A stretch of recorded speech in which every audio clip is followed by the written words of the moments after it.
Hello বন্ধুরা, আবারও চলে আসলাম একটা নতুন রেসিপি নিয়ে।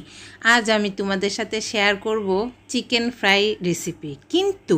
কিন্তু এটা হবে ভিন্ন স্বাদে এবং বিদেশি স্টাইলে। আজকে চিকেন ফ্রাইয়ের বৈশিষ্ট্য হচ্ছে এটা তৈরি করতে অল্প উপকরণ লাগে, খুব সহজে ঝটপট করে তৈরি করতে পারবে, আর খেতে সুপার টেস্টি। আশা করছি তোমাদের কাছে ভালো লাগবে। তাহলে চলো দেখতে থাকো আমি কিভাবে কী করছি। সেই জন্য দেখতেই পেলে আমি এখানে নিয়েছি 8টি চিকেন লেগ পিস।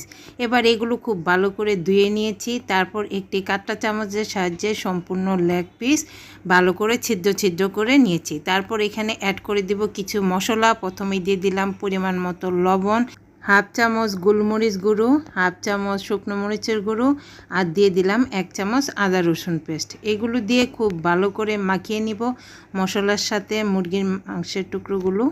তারপর এখানে অ্যাড করে দেব কিছুটা পরিমাণ লেবুর রস।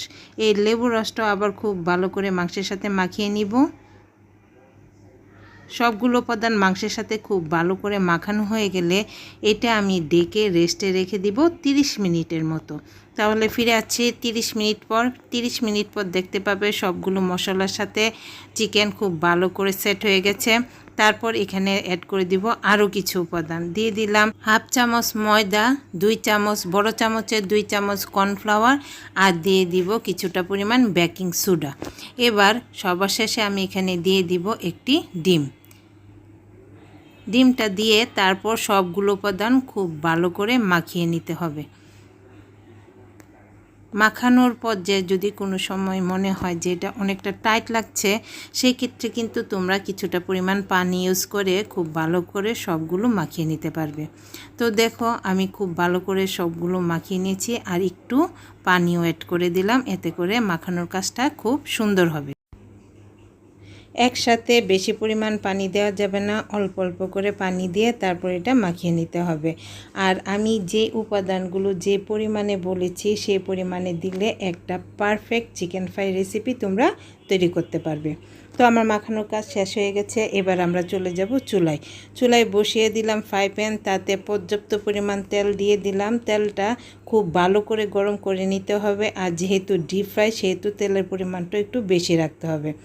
আর যখন তেলটা খুব ভালো করে গরম হয়ে যাবে তখন মিডিয়াম হিটে লেগ পিসগুলো দিয়ে দিতে হবে, এবং মিডিয়াম হিটে সময় নিয়ে লেগ পিসগুলো ভেজে নিতে হবে।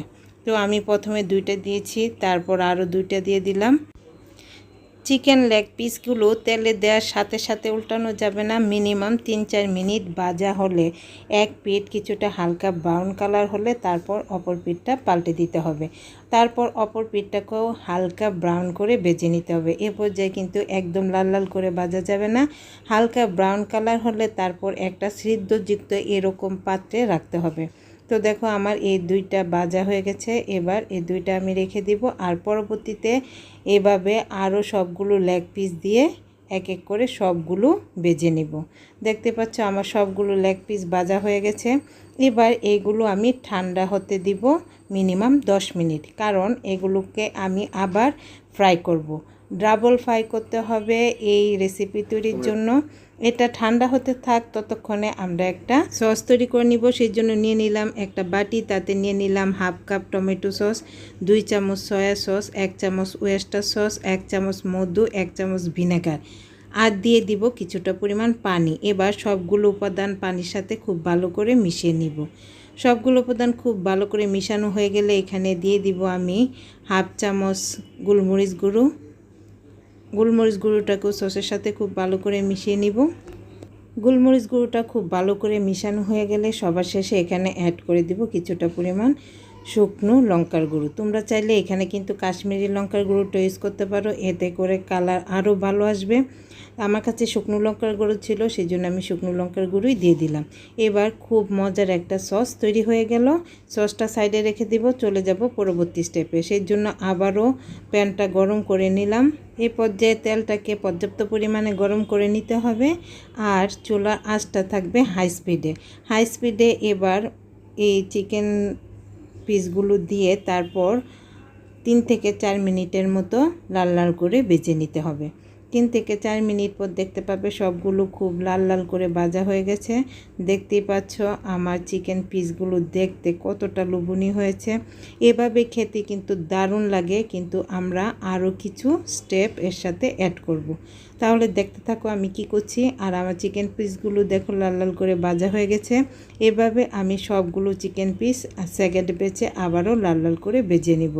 আর লাল লাল করে ভাজা হয়ে গেলে এগুলো আবারও একইভাবে সিদ্ধযুক্ত একটি পাত্রে রেখে দিব। তো সবগুলো চিকেন ফ্রাই ভেজে নেওয়া হয়ে গেলে আমরা চলে যাব পরবর্তী স্টেপে এবং ফাইনাল স্টেপে। সেটা হচ্ছে, সেজন্য আমি এখানে বসিয়ে দিলাম আরও একটি ফ্রাই প্যান, তাতে দিয়ে দিলাম কিছুটা পরিমাণ রান্নার রেগুলার তেল। তেলটা গরম হয়ে গেলে এখানে কিছুটা দিয়ে দিলাম রসুন কুচি। রসুন কুচিটাকে নেড়ে চেড়ে লাল লাল করে ভেজে নিতে হবে। রসুন কুচি ভাজা হয়ে গেলে আগে থেকে তৈরি করে রাখা সসটা আমরা দিয়ে দিব। তো দেখো আমার রসুন কুচিগুলো লাল লাল করে ভাজা হয়ে গেছে। এবার আমি সসটা দিয়ে দিব। সসটা দিয়ে একটু অনবরত নেড়ে চেড়ে তারপর পানিটা শুকিয়ে নিতে হবে। কিছুটা পরিমাণ পানি শুকিয়ে গেলে তারপর আমরা যে চিকেনের মশলাটা বাকি ছিল সেই মশলাটা এখানে দিয়ে দিব।